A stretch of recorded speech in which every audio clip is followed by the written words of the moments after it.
가족 이야기 구독자 여러분, 안녕하세요. 아내가 집을 비울 때마다 남편이 침대 시트를 간다면 여러분은 어떻게 생각하시겠어요? 자상한 남편의 배려라고 생각하시겠죠. 하지만 이 사소한 행동 속에 한 가정을 송두리째 흔들어 놓을 끔찍한 비밀이 숨겨져 있다면요. 아내를 숨막히게 한 진실, 남편을 고통에 빠뜨린 아픔, 그리고 상상조차 할 수 없었던 비극의 연속.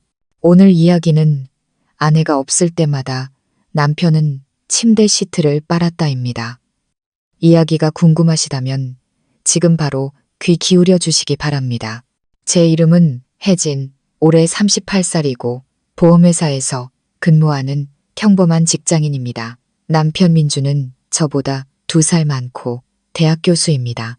저희는 결혼한 지 10년이 넘었고 초등학교 5학년인 아들이 하나 있습니다. 겉으로 보기에 저희 가족은 다른 집들과 다를 바 없는 평범한 가정이었습니다. 아침에 아이를 학교에 데려다 주고 저녁에 돌아와 밥을 먹고 밤에는 다 함께 모여 시간을 보냈죠. 하지만 그 평범함이 수년 후에야 제가 발견하게 된 비정상적인 무언가를 감추고 있었습니다. 제가 출장을 가거나 며칠간 친정에 다녀올 때마다 집에 돌아오면 침실의 침대 시트가 항상 깨끗하게 바뀌어 있었습니다. 단순히 시트를 교체한 것이 아니라 남편은 썼던 시트를 세탁해서 다림질까지 하고 새 시트를 호텔처럼 꼼꼼하게 깔아놓았습니다. 처음에는 남편이 깔끔하고 정돈된 사람이라 기뻤습니다. 집안을 잘 돌봐주는 자상한 남편을 원하지 않는 아내가 어디 있겠어요. 하지만 점점 이상하다는 생각이 들기 시작했습니다. 사실 민준 씨는 청소를 좋아하는 사람이 아니거든요. 평소 빨래나 청소는 대부분 제 몫이었고 제가 아픈 날에는 어설프게 요리를 하다가 음식을 태운 적도 여러 번이었습니다. 그런데 제가 며칠 집을 비울 때마다 침대 시트는 섬유유연제 향기를 풍기며 새 것처럼 바뀌어 있었고 주름 하나 없이 팽팽하게 당겨져 있었습니다. 제가 이 사실을 처음 알아차린 건 할아버지 제사 때문에 친정에 사흘간 다녀왔을 때입니다. 집에 돌아와 침실에 들어서는 순간 향긋한 섬유유연제 냄새가 코를 찔렀고 침대는 마치 호텔 직원이 다녀간 것처럼 정돈되어 있었습니다. 저는 놀라서 물었습니다. 여보, 시트 바꿨어요? 남편은 저를 보며 가볍게 웃었습니다. 더러운 것 같아서 빨았어. 당신 돌아오면 깨끗한 데서 자야지. 저는 웃었습니다. 내가 며칠 동안 집에서 자도 안 바꾸더니 남편은 멋쩍게 웃으며 아무 말도 하지 않았습니다. 저는 대수롭지 않게 넘겼습니다. 하지만 2번째, 3번째 같은 일이 반복되자 뭔가 잘못되었다는 느낌이 들기 시작했습니다. 한 번은 제가 예고 없이 중간에 돌아온 적이 있습니다. 그날은 회의가 취소되어 예정보다 일찍 서둘러 집으로 돌아왔습니다. 침실 문을 열자 남편이 침대 시트를 당기며 분주하게 움직이고 있었습니다. 그의 손에는 침대 프레임 쪽을 닦는 듯한 수건이 들려 있었습니다. 저를 보자 남편은 너무 놀라 손에 들고 있던 수건을 떨어뜨렸습니다. 혜진아, 왜 이렇게 일찍 왔어? 회의가 취소됐어요. 저는 바닥을 내려다 보았고 수건에 붉은 얼룩이 몇 군데 묻어 있는 것을 보았습니다. 저는 미간을 찌푸렸습니다. 이게 뭐예요? 남편은 당황하며 말했습니다. 방에서라면 먹다가 고추장을 흘려서 닦고 있었어. 저는 가까이 다가갔습니다.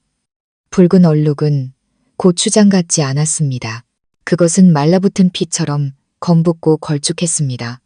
하지만 저는 더 이상 묻지 못했습니다. 그날부터 제 머릿속에는 온갖 생각들이 맴돌기 시작했습니다. 의심하고 싶지는 않았지만 제가 이 집을 떠날 때마다 무언가 비밀스러운 일이 벌어지고 있다는 여성의 직감이 저에게 경고하고 있었습니다. 저는 이 사실을 아무에게도 말하지 않았습니다. 무슨 일이든 털어놓던 가장 친한 친구에게조차 이번 일은 숨겼습니다. 말을 꺼내면 모든 것이 걷잡을 수 없이 될까 두려웠습니다. 남편을 억울하게 의심하고 싶지도 않았고 아들이 부모님의 갈등을 보게 하고 싶지도 않았습니다. 하지만 또다시 이상한 일이 일어났습니다. 저는 부산으로 이틀간 출장을 가게 되었습니다. 떠나기 전 저는 일부러 작은 얼룩이 묻은 흰색 시트를 그대로 두었습니다. 각 얼룩의 위치를 기억하기 위해 사진도 찍어두었죠. 돌아왔을 때 예상대로 시트는 바뀌어 있었습니다. 저는 옷장을 확인했지만 썼던 시트는 없었습니다. 남편에게 물어보니 그는 말했습니다. 너무 더러워서 세탁해서 베란다에 널어놨어. 저는 보통 빨래를 너는 옥상에 올라가 봤지만 아무것도 없었습니다. 저는 잠을 이루지 못하기 시작했습니다. 어느 날 밤, 저는 소파에 앉아 머릿속을 맴도는 수많은 질문에 시달렸습니다. 그이가 몰래 바람을 피우는 걸까? 내가 없을 때 다른 여자가 집에 오는 걸까? 아니면 더 끔찍한 무언가를 숨기는 걸까? 왜 하필 침대일까? 왜 시트를 갈아야만 하는 걸까? 그러다 혼자 웃었습니다. 어쩌면 정말 깔끔해서 그런 걸지도 몰라. 내가 너무 과민한 거 아닐까? 하지만 이성은 거기서 멈추지 않았습니다. 진실을 밝혀야 한다고 저를 재촉했습니다. 그날 밤 저는 침실 구석에 작은 감시 장치를 설치하기로 결심했습니다. 남편을 몰래 감시하려는 것이 아니라 진실을 알아야만 한다는 충동 때문이었습니다. 제가 틀렸을 수도 맞았을 수도 있습니다. 하지만 저는 알아야만 했습니다. 더 이상 이런 불안감 속에서 살 수는 없었습니다. 일주일 후 저는 다시 출장을 가게 되었고 이번에는 제가 없는 이틀 동안 그 장치가 작동하도록 두었습니다. 저는 몰랐습니다. 이번 귀가가 끔찍한 악몽의 시작이 될 줄은 말입니다. 저는 출장에서 돌아오는 내내 마음이 돌덩이를 얹은 듯 무거웠습니다. 일이 순조롭지 않아서가 아니었습니다. 이틀 내내 제 마음은 침실 책장 위 조화 화분 뒤에 숨겨진 아주 작은 카메라 주위를 맴돌았기 때문입니다. 솔직히 말해서 저는 몇 번이고 제 자신에게 자문했습니다. 내가 지금 뭘 하는 거지? 아내라는 사람이 남편을 몰래 감시하다니. 내가 아직 그 사람을 믿고 있긴 한 걸까? 하지만 회피하는 그의 눈빛, 당황하던 행동, 그리고 어설픈 변명들을 떠올릴 때마다 저는 평정심을 유지할 수 없었습니다. 저는 더 이상 의심 속에서 살 수 없었습니다. 진실이 필요했습니다. 집에 도착하자마자 아이와 인사를 나눈 뒤 가방에 확인할 것이 있다는 핑계를 대고 침실 문을 잠갔습니다. 심장이 너무 세게 뛰어 가슴 속에서 그 울림이 똑똑히 들릴 정도였습니다. 저는 장치를 꺼내 컴퓨터에 연결하고 녹화 파일을 열었습니다. 화면에는 익숙한 풍경, 고요하고 조용한 시선으로 바라본 제 침실이 나타났습니다. 침대는 제가 떠날 때와 똑같은 모습이었습니다. 잠시 후 민준 씨가 방으로 들어왔습니다. 그는 흰색 티셔츠에 반바지 차림이었고 손에는 물이 담긴 대야를 들고 있었습니다. 별다른 이상한 점은 없었습니다. 저는 계속해서 지켜봤습니다. 그는 침대 시트를 벗겨내 조심스럽게 접은 다음 옷장에서 다른 시트 세트를 꺼내 교체하기 시작했습니다. 여느 때와 같았지만 그때 그가 돌아서서 방문을 열었습니다. 한 여자가 들어왔습니다. 저는 그대로 얼어붙었습니다. 그녀는 체크무늬 셔츠에 몸에 꼭 끼는 청바지를 입고 있었습니다. 야구 모자를 쓰고 있었지만 고개를 숙여 신발을 벗을 때 단정하게 묶은 밤색 긴 머리가 선명하게 보였습니다. 그녀는 마치 이 방을 드나드는 것이 익숙하다는 듯 아주 자연스러운 표정으로 들어왔습니다. 심장이 마구 뛰기 시작했습니다. 저는 숨을 죽이고 두 사람을 지켜봤습니다. 제 남편과 낯선 여자가 저희 부부의 침대 바로 옆에 서 있었습니다. 민준 씨가 돌아서서 문을 닫았습니다. 그가 무언가 말했지만 카메라는 소리를 녹음하지 못했습니다. 여자는 웃었습니다. 그들은 침대 가장자리에 앉았고 여자는 핸드백에서 붕대 같은 것과 작은 갈색 병을 꺼냈습니다. 그녀는 남편의 손을 소독하기 시작했습니다. 저는 미간을 찌푸렸습니다. 이게 무슨 상황이지?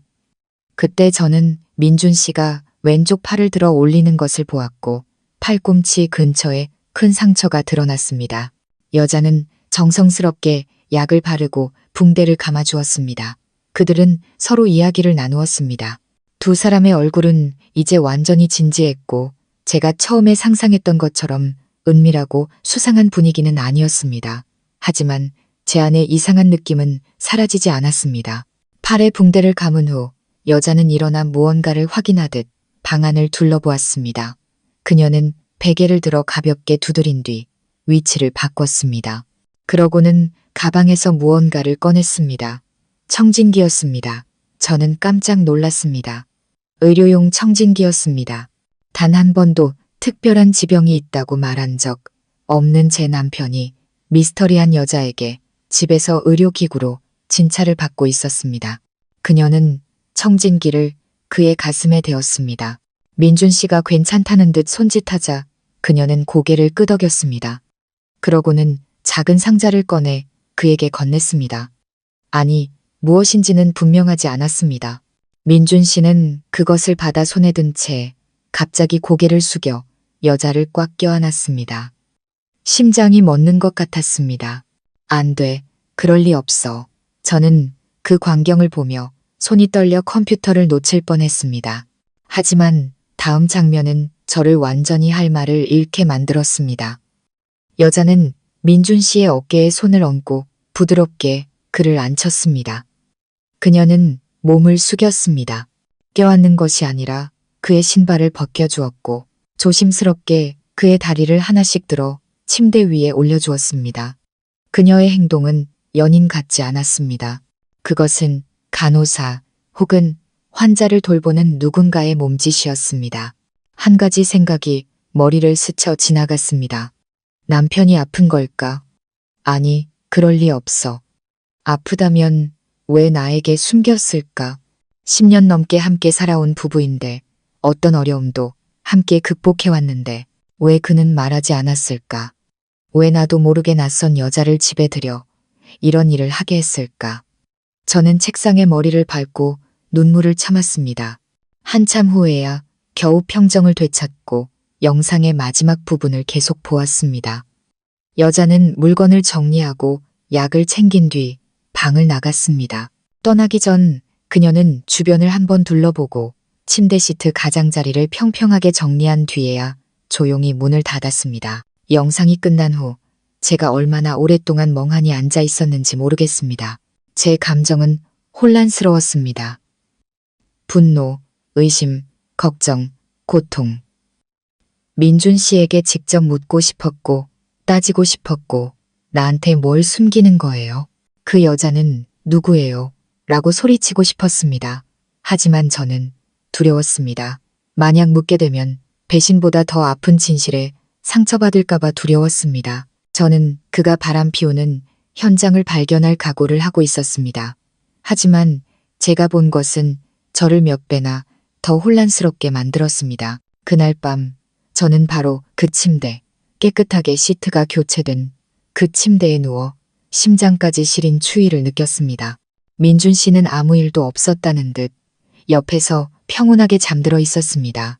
저는 그에게 등을 돌리고 눈을 똑바로 뜬 채 천장을 바라보았습니다.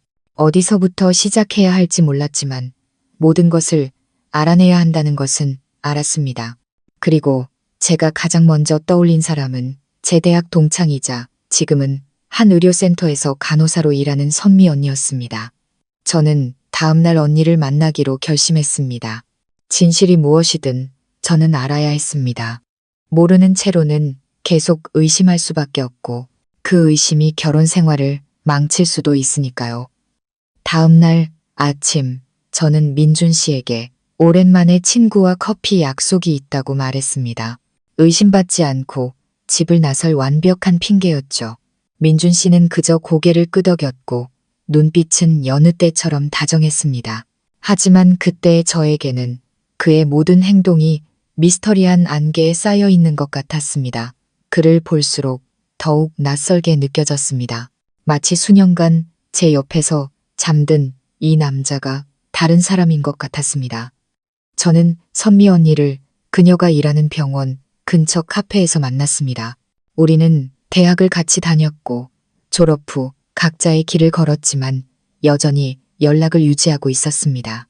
언니는 제가 신뢰하는 사람이었습니다.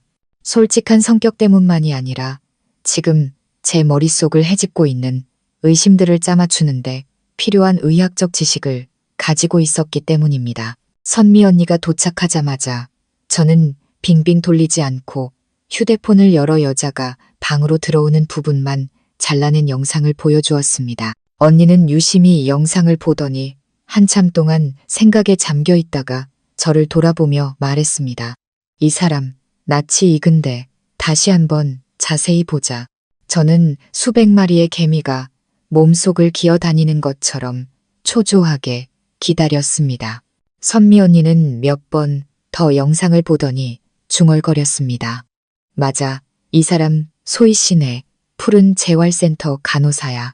다른 병원으로 환자 이송할 때 몇 번 만났는데 아마 척수 손상 환자 전문일 거야. 그 말은 마치 벼락과도 같았습니다. 저는 눈을 크게 떴습니다. 척수 손상이요? 선미 언니는 미간을 찌푸리며 의심스러운 눈초리로 저를 바라보았습니다. 솔직히 말해봐. 혜진아, 영상 속 남편분이랑 무슨 일이야? 저는 마른 침을 삼키고 고개를 숙였습니다. 제 남편이에요. 저 여자는 누군지 모르고요. 며칠 전에야 알게 됐어요. 선미 언니는 침묵했습니다. 잠시 후 그녀는 천천히 말했습니다. 푸른 재활센터 간호사라면 남편분이 뭔가 치료를 받고 있을 가능성이 아주 높아. 내가 기억하기로 소희 씨는 특별한 케이스만 담당하는데 보통 사고나 수술 후 회복 아니면 일시적 마비 환자들이야. 그런데 언니는 말을 멈추고 고개를 갸웃거렸습니다. 너 남편 건강 상태에 대해 아무것도 몰라. 저는 심장이 쿵하고 내려앉는 것을 느꼈고 눈시울이 뜨거워졌습니다. 저는 고개를 저었습니다. 그 사람은 아무 말도 안 했어요. 전 전혀 몰랐어요. 저는 바람 피우는 줄 알았다는 말을 차마 내뱉지 못했습니다. 배신, 몰래 다른 사람을 집에 들이는 행위. 지금 와서 생각하니 죄책감이 들었지만 제 상황에 처했다면 누가 그렇게 생각하지 않았을까요? 선미 언니는 제 어깨에 손을 얹고 부드러운 목소리로 말했습니다. 정확히 알고 싶으면 남편한테 직접 물어보는 수밖에 없어. 아니면 네가 용기가 있다면 그 센터에 가서 소희 씨를 만나보는 것도 방법이지만 마음의 준비는 단단히 해야 할 거야. 저는 고개를 끄덕였습니다. 고마워요, 언니. 하지만 그 순간 제 머릿속은 이미 수많은 가설로 복잡하게 얽혀 있었습니다. 그날 저녁 저는 혼란스러운 마음으로 집에 돌아왔습니다. 소파에 앉아 한 손에는 TV 리모컨을 들고 다른 한 손으로는 옆구리를 가볍게 긁고 있는 민준 씨를 보았습니다. 문득 그가 전보다 야위었다는 생각이 들었습니다. 광대뼈는 튀어나오고 눈은 퀭했습니다. 저는 업무 스트레스 때문이라고 생각했지만 지금 보니 혹시 병 때문은 아닐까? 저녁 식사 후 저는 대화를 나누기로 결심했습니다. 저는 그를 방으로 데리고 들어가 문을 닫았습니다. 심장이 쿵쾅거렸습니다. 저는 최대한 차분한 목소리를 유지하며 말했습니다. 나한테 숨기는 거 있죠? 민준 씨는 약간 놀라며 눈을 크게 떴습니다. 무슨 소리야? 내가 출장 갔을 때 집에 왔던 그 여자 누구예요? 그의 얼굴색이 즉시 변했습니다. 그는 일어나 제 시선을 피했습니다. 당신, 나 감시했어? 저는 대답하지 않았습니다. 침묵만으로도 충분했습니다. 민준 씨는 한숨을 쉬며 이마를 감쌌습니다. 한참 후에야 그는 낮고 지친 목소리로 말했습니다. 당신이 이미 알았으니 더는 숨기지 않을게. 맞아, 당신한테 숨긴 게 있어. 하지만 당신이 생각하는 그런 건 아니야. 그는 돌아서서 저를 바라보았습니다. 그의 눈은 붉게 충혈되어 있었습니다. 3년 전에 나 오토바이 사고를 당했어. 그때 출장 중이었는데 뒤에서 차에 받쳐서 길가로 세게 넘어졌어. 의사는 가벼운 척추 손상이라고 진단했지. 당신이 걱정할까봐 숨겼어. 그때 당신 회사 일로 한창 스트레스 받고 있었잖아. 저는 충격에 빠졌습니다. 3년이나요? 왜 아무 말도 안 했어요? 처음엔 나을 거라고 생각했어. 하지만 시간이 지나면서 상태가 점점 심해졌어. 다리가 저리고 허리가 아프다가 나중에는 하반신 감각이 일시적으로 마비되기도 했어. 의사는 장기적으로 꾸준히 재활 치료를 받아야 한다고 했어. 저는 입을 틀어막았습니다. 세상이 무너지는 것 같았습니다. 그는 목이 맨 목소리로 계속했습니다. 소희 씨는 의사가 지정해준 재활치료사야. 내가 병원에 자주 가기 힘드니까 집으로 와서 도와주는 거고 우리 사이에 부정한 건 전혀 없었어. 맹세해. 난 그저 당신이 슬퍼하는 걸 원치 않았어. 당신이 남편이 약해진 모습을, 당신이 기대던 강인한 남자가 더 이상 아닌 모습을 보게 하고 싶지 않았어. 저는 더 이상 그의 말이 제대로 들리지 않았습니다. 목이 메어오고 눈물이 걷잡을 수 없이 흘러내렸습니다. 저는 그가 피곤하다, 허리가 아프다, 일이 힘들다며 잠자리를 거부했던 모든 순간들을 떠올렸습니다. 그가 조용히 의자에 앉아 허리를 주무르던 모습들. 저는 그것이 평범한 일, 남자라면 누구나 겪는 피로라고만 생각했습니다. 그런데 그는 이 모든 것을 혼자서 견디고 있었던 것입니다. 저는 그를 와락 껴안았습니다. 우리 둘 다 울었습니다. 그날 밤 저는 뜬 눈으로 밤을 지새웠습니다. 옆에서 고르게 숨쉬는 그의 소리를 들으며 누워 있었습니다. 숨소리 하나하나가 가슴 아픈 슬픔으로 다가왔습니다. 저는 제 자신을 탓했습니다. 의심에 빠졌던 것, 10년 넘게 함께한 남자의 작은 변화들을 알아채지 못했던 둔감함을 탓했습니다. 하지만 아내로서의 본능을 탓할 수만은 없었습니다. 사랑하기에 잃는 것이 두려웠고 사랑하면 최악의 상황을 상상하게 되니까요. 다음 날 아침 저는 아주 일찍 일어났습니다. 아직 깊이 잠들어 있는 민준 씨를 보며 조용히 이불을 덮어주었습니다. 베란다로 나가자 아침 햇살이 난초에 맺힌 이슬방울 위로 쏟아졌습니다. 마음이 조금은 가벼워졌지만 진짜 폭풍우는 아직 지나가지 않았다는 것을 알았습니다. 제가 커피를 타러 일어섰을 때 민준 씨의 휴대폰이 갑자기 밝아지며 메시지 하나가 떴습니다. 다음 주 수요일 재검진 잊지 마세요. 그리고 그 일은 사모님께서 모르시게 하고요. 제 손이 떨렸습니다. 그 일, 나한테 숨기고 있는 일이 또 있다고? 저는 남편의 휴대폰 화면에 눈을 고정한 채 그대로 얼어붙었습니다. 짧은 메시지였지만 제 주변의 세상을 온통 뒤흔들기에는 충분했습니다. 다음 주 수요일 재검진 잊지 마세요. 그리고 그 일은 사모님께서 모르시게 하고요. 그 일이라니 도대체 무슨 일일까? 병에 대한 이야기는 아닐 것이다. 만약 병 때문이라면 이제는 내가 알게 되었으니 더 이상 숨길 이유가 없지 않은가. 그렇다면 내가 상상조차 하지 못했던 더 깊고 끔찍한 다른 일이 있는 걸까? 저는 휴대폰을 들어 대화 내용을 열어보려다 멈췄습니다. 흔적을 남기고 싶지 않았습니다. 대신 저는 조용히 그 메시지를 보낸 번호를 기록했습니다. 이름이 저장되지 않은 번호였지만 이상하게도 연락처 정보에는 흰색 가운을 입은 여자의 프로필 사진이 있었습니다. 얼굴은 햇빛에 가려 희미했지만 눈빛은 아주 익숙했습니다. 소희 씨, 제가 카메라 영상에서 봤던 바로 그 재활치료사였습니다. 저는 남편이 깨어날 때까지 기다렸다죠. 물을 수가 없었습니다. 지금 당장 물으면 이성을 잃을 것 같았기 때문입니다. 그리고 아픈 사람인 민준 씨에게 더 큰 압박을 주게 될 테고요. 저는 침착해야 했습니다. 모든 것을 명확히 파악한 후에야 진실을 가지고 그와 마주할 수 있을 것 같았습니다. 저는 조용히 집을 나섰습니다. 머릿속은 출구 없는 미로 같았고 구석구석마다 답 없는 질문들로 가득 차 있었습니다. 저는 친정어머니께 아이를 잠시 맡기고 거래처 사람을 만나러 간다는 핑계를 댔습니다. 푸른 재활센터로 가는 길은 끝없이 길게 느껴졌습니다. 저는 운전대를 꽉 잡았고 가슴이 누군가에게 쥐어짜이는 듯 답답했습니다. 도착해서 차에서 내려 저는 중앙 로비로 들어섰습니다. 이곳의 공기는 희미한 소독약 냄새로 가득했습니다. 안내 데스크 직원이 제게 고개를 숙여 인사했습니다. 저는 소희 씨의 이름을 말하며 개인적인 일로 만나고 싶다고 했습니다.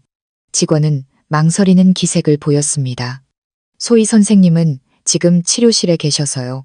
미리 약속을 안 하셨으면 좀 어려운데. 저는 그녀의 눈을 부드럽지만 단호하게 바라보았습니다. 제 남편과 관련된 일이에요. 그분의 환자거든요. 안내 데스크 직원은 잠시 머뭇거리다가 고개를 끄덕였습니다. 잠시 후 소희 씨가 나왔습니다. 여전히 가냘픈 몸매에 차분한 표정이었지만 저를 보자 그녀의 눈이 살짝 흔들렸습니다. 약간 놀란 듯 보였습니다. 저는 미소를 지었지만 목소리는 얼음장처럼 차가웠습니다. 잠깐 저랑 따로 이야기 좀 할 수 있을까요? 아주 잠깐이면 돼요. 그녀는 고개를 끄덕이고 저를 직원 휴게실로 안내했습니다. 처음 몇 분간 아무도 말을 꺼내지 않았습니다.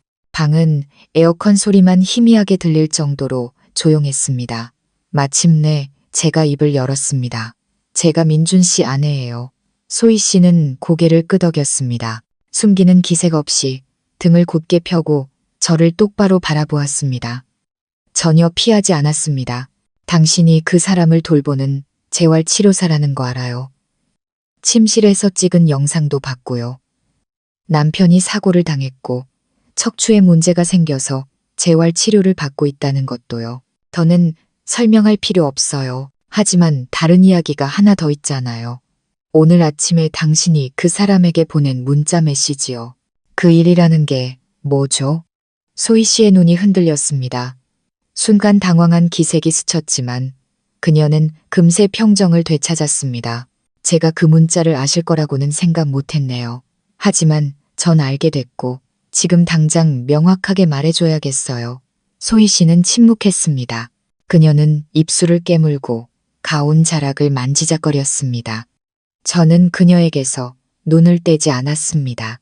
사모님께서 모든 걸 아셨다면 저도 더는 침묵하면 안 되겠네요. 하지만 부디 침착하게 들어주세요. 쉽게 들을 수 있는 이야기가 아니니까요. 저는 고개를 끄덕였습니다. 심장이 쿵쾅거렸습니다.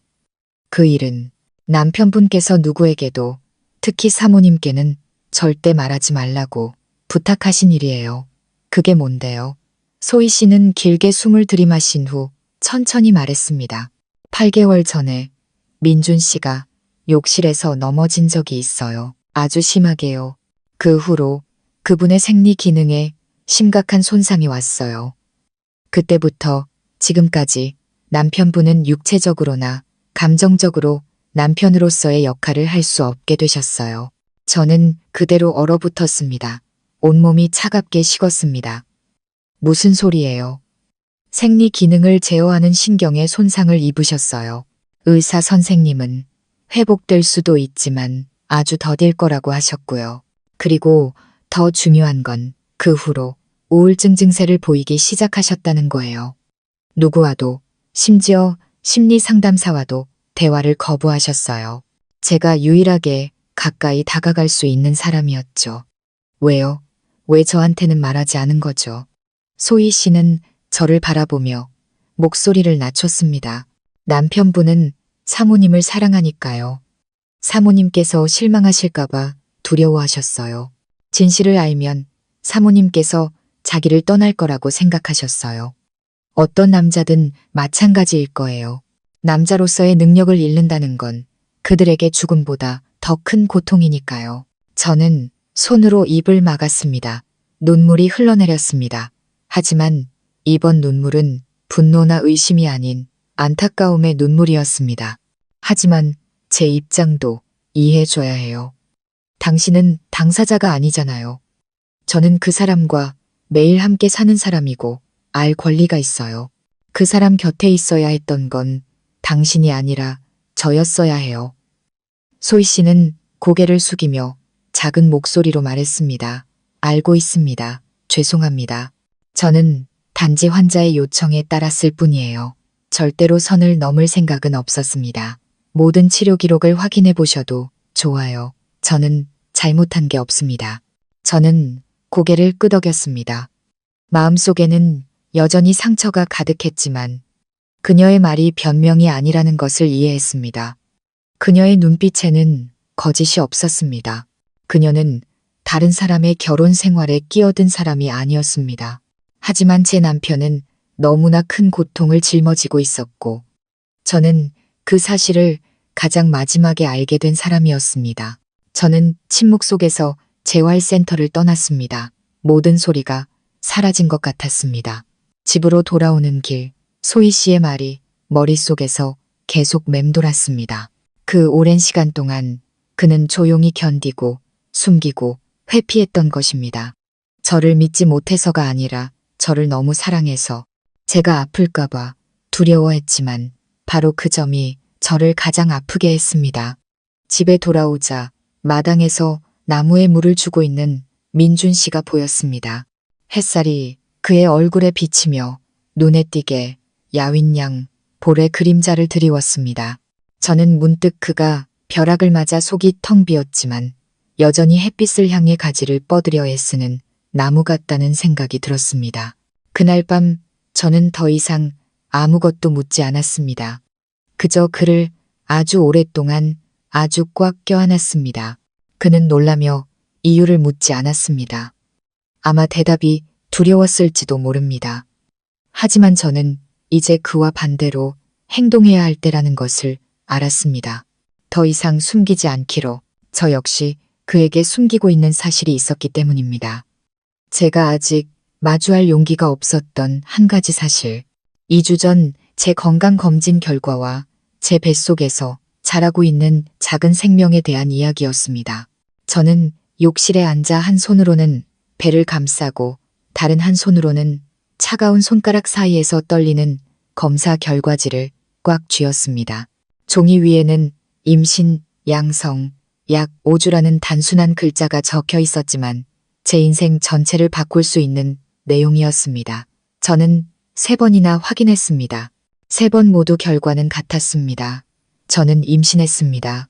하지만 사고로 남성으로서의 기능을 잃었다고 고백한 제 남편은 이 아이의 아빠가 될 수 없었습니다. 그렇다면 누구일까? 저는 배신자가 아닙니다. 단 한 번도 외도한 적이 없습니다. 민준 씨 외에 다른 남자는 없었습니다. 출장을 갔을 때조차 술은 한 잔 이상 마시지 않았고 실수로 이어질 수 있는 어떤 상황에도 저를 내몰지 않았습니다. 그런데 왜 이런 일이 일어났을까? 저는 차가운 욕실 바닥에 오랫동안 멍하니 앉아 있었습니다. 물방울이 뚝뚝 떨어지는 소리가 제 심장의 고통스러운 박동처럼 머릿속에 울려 퍼졌습니다. 저는 방 밖으로 나갈 용기가 없었습니다. 남편을 어떻게 마주해야 할지 몰랐습니다. 바로 어제까지만 해도 저는 그를 껴안으며 어떤 폭풍우도 함께 헤쳐나가겠다고 맹세했습니다. 그런데 이제 단 한순간에 제가 그토록 지키려 했던 믿음이 제 뱃속의 작은 생명체에 의해 숨막힐 듯 짓눌리고 있었습니다. 저는 눈을 감고 시간의 흐름을 되짚어 보았습니다. 마지막 생리는 한 달여 전 어머니 제사를 지내러 친정에 갔을 때였습니다. 그 여행은 사흘간 이어졌고 저는 친정집에서 여동생과 함께 잤습니다. 이상한 일은 없었고 낯선 사람도 만나지 않았습니다. 그렇다면 이 아이는 어디서 온 것일까? 저는 벌떡 일어나 검사 결과지를 바닥에 거의 내던졌습니다. 그럴 리 없어. 분명 뭔가 착오가 있을 거야. 다시 확인해봐야 해. 저는 즉시 혈액 검사를 했던 개인 병원에 전화를 걸었습니다. 수화기 넘어 간호사의 목소리는 부드러웠습니다. 다시 검사하러 오셔도 되지만 어제 결과는 아주 명확했어요. 의심스러우시다면 초음파 검사를 통해 임신 주수를 다시 확인해 볼 수 있습니다. 저는 바로 동의했습니다. 전화를 끊고 저는 민준 씨에게 회사에 급한 일이 생겨 외출해야 한다고 말했습니다. 그는 더 묻지 않고 고개를 끄덕였습니다. 아마 제가 방금 알게 된 사실들 때문에 여전히 슬퍼하고 있다고 생각했을 겁니다. 저는 가슴에 돌을 얹은 듯 무거운 마음으로 집을 나섰습니다. 병원에서 초음파 검사와 모든 재검사를 마친 후 의사는 다시 한번 확언했습니다. 저는 임신 5주 차였고 이는 제가 집을 비웠던 시기에 아이가 생겼다는 것을 의미했습니다. 오차는 없었습니다. 결과는 명백했습니다. 저는 넋이 나간 눈으로 병원을 나섰습니다. 발걸음이 납처럼 무거웠습니다. 그날 밤 저는 잠을 이룰 수 없었습니다. 조용히 옆에 누워있는 남편을 바라보았습니다. 병마와 싸우는 몇 달 동안 그의 얼굴은 초췌해져 있었습니다. 제가 임신했다는 사실, 그리고 그가 아이의 아빠가 될 수 없다는 사실을 어떻게 말할 수 있을까? 만약 그의 시선이 증오나 더 나쁘게는 산산조각 난 절망으로 변한다면 저는 어떻게 견딜 수 있을까? 다음 날 아침 저는 한 사람에게 털어놓기로 결심했습니다. 흩어진 기억의 조각들을 맞춰줄 수 있다고 생각한 유일한 사람, 제 여동생 수진이었습니다. 저는 친정집에 가서 수진이를 따로 불러 뒤뜰에서 이야기를 나눴습니다. 제가 임신했다고 말하자 동생은 혼란스러운 표정으로 저를 바라보았습니다. 언니, 무슨 소리야? 임신했는데 형부 아이가 아니라고? 저는 눈물을 글썽이며 고개를 끄덕였습니다. 수진이는 미간을 찌푸렸습니다. 하지만 언니, 그때 사흘 내내 나랑 같이 있었잖아. 집 밖으로 나간 적도 없는데. 저는 다시 고개를 끄덕였습니다. 나도 알아. 그런데 아무한테도 말 안 한 게 있어. 친정에서 돌아온 바로 다음 날 아침, 나 어지러웠던 거 기억나? 두통이 심하다고 하고 점심때까지 잤잖아. 수진이가 고개를 끄덕였습니다. 응, 내가 레몬차도 타줬잖아. 저는 목소리를 낮췄습니다. 그런데 깨어났을 때 몸이 되게 이상했어. 누가 만진 것처럼 옷도 흐트러져 있었고 그냥 꿈을 꿨나 보다 하고 말 안 했는데 지금은 잘 모르겠어. 수진이의 얼굴이 창백해졌습니다. 그녀는 잠시 멍하니 있다가 내뱉었습니다. 세상에, 언니, 혹시 그 이상한 옆집 놈 생각 안 해봤어? 그날 전기 고친다고 연장 빌리러 왔었잖아. 저는 고개를 번쩍 들었습니다. 누구? 동철이 말이야. 응, 그 옆집 아줌마 아들. 예전에 남의 집 훔쳐보다가 걸린 적도 있잖아. 엄마가 엄청 혼냈었는데 그날 우리 집에 들어왔었어. 언니 자고 있을 때. 그 말 한마디 한마디가 칼날처럼 제 심장을 파고들었습니다. 왜 저는 알아채지 못했을까? 왜 그렇게 안일했을까? 저는 막연히 뭔가 잘못되었다고 느꼈지만 그런 끔찍한 일이 일어날 수 있다고 믿고 싶지 않아서 무시해버렸습니다. 저는 제대로 서 있을 수 없었고 수진이가 저를 부축해야 했습니다. 저는 한참 동안 넋을 잃고 앉아 있다가 모든 것을 명확히 해야겠다고 결심했습니다. 저는 다시 친정으로 향했습니다. 이번에는 옆집 아주머니 댁을 찾아갔지만 인사를 하러 간 것이 아니었습니다. 저는 동철이를 만나야 했습니다. 그의 눈을 보고 진실을 물어야 했습니다. 하지만 아주머니는 동철이가 일 때문에 멀리 간 지 일주일이 넘었고 아직 돌아오지 않았다고 말했습니다. 저는 그날 밤 제가 잤던 방으로 돌아왔습니다. 침대와 창문을 보니 모든 것이 바로 어제 일처럼 느껴졌습니다. 등골을 따라 차가운 기운이 흘렀습니다. 저는 휴대폰을 들어 수진이에게 전화했습니다. 혹시 마당에 CCTV 설치한 거 있어? 수진이가 대답했습니다. 응, 대문 쪽으로 향하게 하나 달려 있어. 잠깐만, 그날 녹화된 거 있는지 확인해 볼게. 잠시 후 동생이 저에게 영상을 보내왔습니다. 저는 가슴이 두근거리는 채로 영상을 열었습니다. 그리고 저는 동철이가 연장 가방을 들고 마당으로 들어서는 것을 보았습니다. 수진이가 문을 열어주자 그는 희죽거리며 집 안으로 들어갔습니다. 하지만 저를 소름 돋게 한 것은 수진이가 등을 돌리자 그가 말했던 부엌으로 가지 않고 2층을 힐끗 쳐다본 뒤 아주 조용히 사라졌다는 것입니다. 30분 후 다시 나타난 그는 머리를 쓸어 넘기고 입술을 핥으며 혼자 웃었습니다. 저는 소리치고 싶었고 모든 것을 부수고 싶었고 그를 찾아가 따져 묻고 싶었습니다. 하지만 가장 중요한 것은 제가 정말로 성폭행을 당했는지 확인해야 한다는 것이었습니다. 만약 이 일이 사실이라면 제 뱃속의 아이는 끔찍한 범죄의 결과물일 수 있습니다. 그리고 그것은 제가 절대로 받아들일 수 없는 일이었습니다. 저는 제정신이 아닌 상태로 친정집을 나섰습니다. 머릿속은 혼란스러웠고 정신은 텅 비어 있었습니다.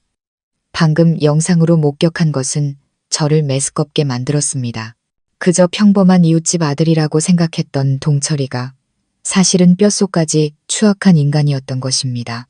그는 그날 우리 집에 들어와 제가 정신없이 자고 있을 때 방으로 올라왔고 아무 일도 없었다는 듯 조용히 빠져나갔습니다. 아무도 발견하지 못했고 아무도 의심하지 않았습니다. 그리고 저는 저 자신도 모르는 사이에 피해자가 되어 있었습니다. 저는 소리칠 수도 길에서 울부짖을 수도 없었습니다. 모든 것이 얼어붙은 것 같았습니다. 저는 손을 벌벌 떨며 도시로 차를 몰았고 머릿속에는 단 하나의 생각만이 맴돌았습니다. 확실히 알아야 해. 어떤 방법을 써서라도 내가 정말로 성폭행을 당했는지 확인해야 했습니다. 저는 이 의심을 안고 살 수 없었고 만약 이 아이가 범죄의 결과물이라면 더더욱 뱃속에 품고 있을 수 없었습니다. 다음 날 저는 시내의 법의학센터를 찾아갔습니다. 예약도 하지 않았고 무슨 말을 해야 할지도 몰랐습니다. 그저 접수처 앞에 멍하니 서 있다가 갑자기 흐느껴 울기 시작했습니다. 젊은 접수 직원이 다가와 저를 안쪽 방으로 부드럽게 안내했습니다. 저는 모든 것을 하나도 숨기지 않고 털어놓았습니다. 직원은 조용히 듣고 고개를 끄덕였습니다. 그 후 저는 의사의 진찰과 검체 채취를 위해 개인실로 안내되었습니다. 차가운 진찰대에 누워 몸을 떨며 심장이 미친 듯이 뛰던 그 느낌을 저는 평생 잊지 못할 것입니다. 의사는 사건이 발생한 지 거의 한 달이 지났기 때문에 흔적을 확인하기가 매우 어려울 수 있다고 말했지만 그들은 대조를 위해 질세포 샘플, 태아 DNA, 그리고 몇 가지 다른 생물학적 지표들을 채취했습니다. 저는 가슴이 꽉 막히는 듯한 심정으로 여러 서류에 서명했습니다. 머릿속에는 끊임없이 같은 질문이 맴돌았습니다. 만약 사실이라면 나는 어떻게 해야 할까? 남편에게 말해야 할까? 엄마에게 말해야 할까? 경찰에 신고해야 할까? 아니면 조용히 잊어야 할까? 3일 후 저는 법의학센터로부터 전화를 받았습니다. 검사 결과 태아 조직에서 민준 씨와 일치하지 않는 남성의 DNA가 검출되었다고 했습니다. 그리고 생물학적 징후는 제가 의식이 없는 상태에서 성폭행을 당했음을 보여주었습니다. 그들은 많은 말을 하지 않았습니다. 그저 제가 예감했던 사실을 확인해 주었을 뿐입니다. 저는 성폭행을 당했고 제 뱃속의 아이는 그 행위의 결과물이었습니다. 저는 휴대폰을 내려놓고 의자에 멍하니 앉았습니다. 방은 어두웠고 주변의 모든 것이 사라진 듯 오직 벌거벗고 갈기갈기 찢긴 저만 남아 있었습니다. 스스로를 충분히 강하고 현명하다고 생각했던 한 여자가 정작 자신의 몸조차 지키지 못했습니다. 그리고 이제 제 뱃속에는 무고한 생명이 자라고 있었지만 그 시작은 죄로 가득 차 있었습니다. 제가 얼마나 오래 앉아 있었는지 모릅니다.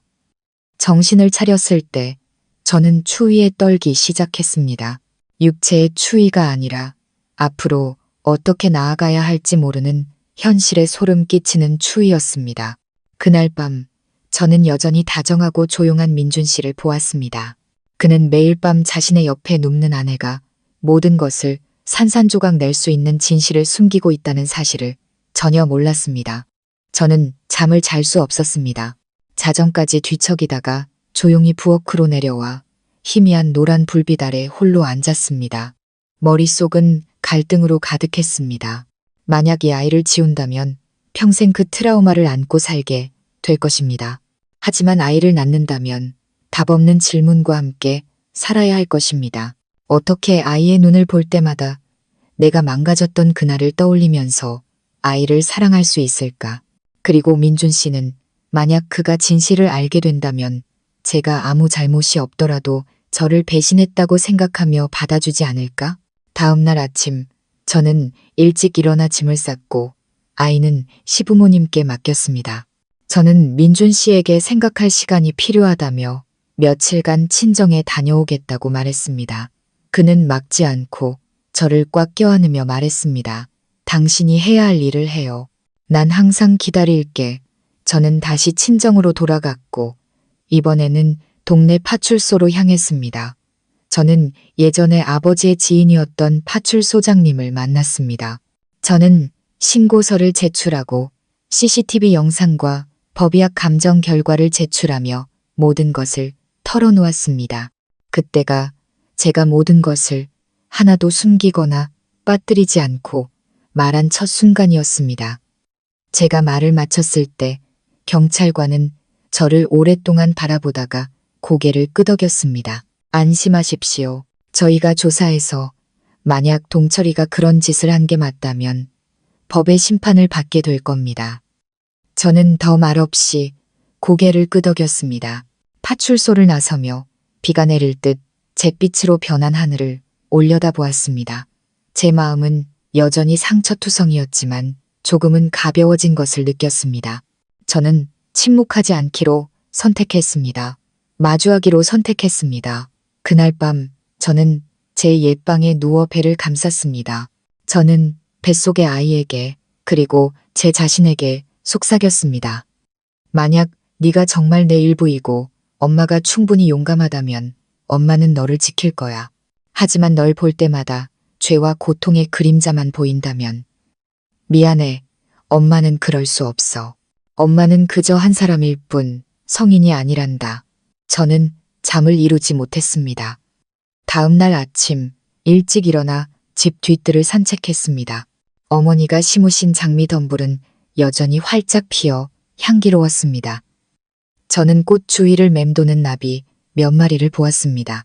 사람의 마음은 산산조각 나도 세상은 여전히 흘러가고 있었습니다. 저는 이틀 후 도시로 돌아왔습니다. 민준 씨가 버스 터미널에서 저를 맞이했습니다.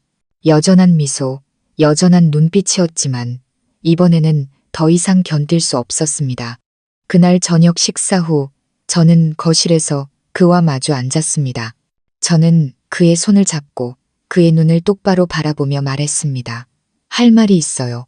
어쩌면 당신이 다시는 내 얼굴을 보고 싶어 하지 않을지도 모르는 이야기지만 더는 숨길 수가 없어요.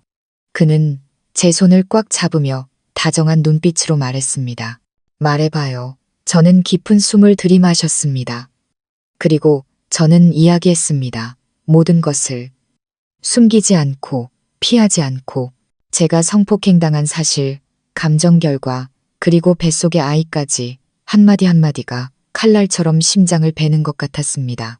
저는 지금껏 울어본 적 없는 것처럼 울면서 이야기했습니다. 제가 말을 마쳤을 때 방 안에는 침묵이 흘렀습니다. 저는 감히 고개를 들 수 없었습니다. 실망한 그의 눈빛을 볼까 두려웠습니다. 거절의 말을 들을까 두려웠습니다. 그가 한마디 말도 없이 떠나버릴까 두려웠습니다. 하지만 그때 따뜻한 손길이 제 뺨에 닿는 것을 느꼈습니다. 그였습니다. 그는 아무 말도 하지 않고 그저 저를 오랫동안 껴안았습니다. 저는 무너져 내렸습니다. 그의 품 안에서 저는 제 인생의 가장 어두운 터널을 막 지나왔지만 빛은 여전히 그곳에 있다는 것을 알았습니다. 그 포옹 속에, 그 용서 속에, 그 사랑 속에 세상의 모든 고통을 한데 모으려는 듯 길었던 포옹이 끝나고 민준 씨는 아무 말도 하지 않았습니다. 우리는 그렇게 서로의 곁에 조용히 앉아 있었습니다. 작은 방 안은 따뜻한 노란 불빛으로 가득했지만 제 마음은 마치 사랑과 붕괴의 경계선에 서 있는 것처럼 여전히 차갑게 얼어붙어 있었습니다. 저는 모든 것을 털어놓았습니다. 더 이상 숨길 것은 없었습니다. 자신도 모르는 사이에 성폭행을 당했던 굴욕적인 고통부터 뱃속에서 자라는 생명이 사랑의 결실이 아닌 비극의 산물이라는 것을 깨달았을 때의 충격까지 마치 비극적인 드라마에서나 나올 법한 이야기가 남편과 자식이 있고 사랑하는 가족이 있는 평범한 직장 여성인 저에게 실제로 일어나고 있었습니다. 모든 것이 단 일주일 만에 산산조각 났습니다. 민준 씨는 저를 놓아주고 부드럽게 수건으로 제 눈물을 닦아주었습니다. 그의 얼굴에는 분노도 책망의 말도 없었습니다. 오직 깊고 슬픈 눈빛만이 가득했습니다. 그의 목소리는 마치 차가운 바람을 맞은 것처럼 쉬어 있었습니다. 당신 잘못이 아니야. 이 모든 건 누구도 원하지 않았던 일이야. 저는 더 이상 참지 못하고 큰 소리로 울음을 터뜨렸습니다. 저 자신을 위해, 그를 위해, 그리고 제 뱃속에서 자라는 무고한 아이를 위해 울었습니다. 누구도 겪어서는 안 될 이 모든 일들 때문에 울었습니다. 그는 제 손을 꽉 잡고 조용히 말했습니다. 당신 어떻게 할 생각이야? 저는 그를 바라보며 고개를 저었습니다. 모르겠어요. 너무 혼란스러워서 혼자서는 결정할 수가 없어요. 민준 씨는 잠시 생각에 잠기더니 말했습니다. 내가 당신에게 아이를 낳으라고 강요할 수도 지우라고 할 수도 없어. 하지만 만약 당신이 아이를 낳기로 결정한다면 내가 함께 할게. 아이의 아빠로서가 아니라 당신의 남편이자 동반자로서. 당신이 가장 필요할 때 내가 외면할 수는 없어. 저는 놀라서 그를 바라보았습니다. 조용히 병마와 싸우던 한 남자가 이제는 아내의 가장 깊은 상처까지 끌어안고 있었습니다. 저는 그에게 어떻게 고마움을 표현해야 할지 몰랐습니다. 그저 그를 꽉 껴안고 아이처럼 울음을 터뜨릴 뿐이었습니다. 그 순간 저는 어떤 폭풍우가 몰아쳐도 혼자가 아니라는 것을 알았습니다. 그 후 며칠 동안 저와 민준 씨는 천천히 일상을 되찾았습니다. 그는 제가 겪은 모든 것을 보상해 주려는 듯 저를 하나하나 세심하게 돌보았습니다. 저는 정기적으로 산부인과 검진을 받기 시작했습니다. 의사는 태아가 잘 자라고 있으며 건강 상태도 안정적이라고 말했습니다. 초음파 화면에서 뱃속에서 꼼지락거리는 작은 모습을 볼 때마다 제 가슴은 미움이 아닌 연민으로 미어졌습니다. 아직 태어나지도 않은 아이가 누구도 언급하고 싶지 않은 이야기를 짊어지고 있다는 사실이 가슴 아팠습니다. 저는 매일 아이를 위해 일기를 썼습니다. 이 글들을 모두 남겨둘지는 확신할 수 없었습니다. 하지만 제 솔직한 감정을 기록해두어야 했습니다. 나중에 아이가 자라서 묻는 날이 온다면 용기를 내어 이야기해 줄 수 있도록. 그러는 동안 경찰서에서 동철이가 고향으로 돌아와 현재 조사를 위해 구금 중이라는 소식이 왔습니다. 그는 모든 혐의를 부인했지만 CCTV 영상과 법의학 감정 결과가 명백한 증거였습니다. 그는 부인할 수 없었고 저는 다시 한번 진술을 위해 불려갔습니다. 그의 앞에 섰을 때 저는 떨지도 두렵지도 않았습니다. 저는 그의 교활하고 거짓된 눈을 똑바로 쳐다본 뒤 의심과 공포 속에서 살았던 날들의 마침표를 찍듯 조서에 서명했습니다. 조사를 마친 후 저는 경찰서 마당에 앉아 바람에 흔들리는 야자수 나무를 바라보았습니다.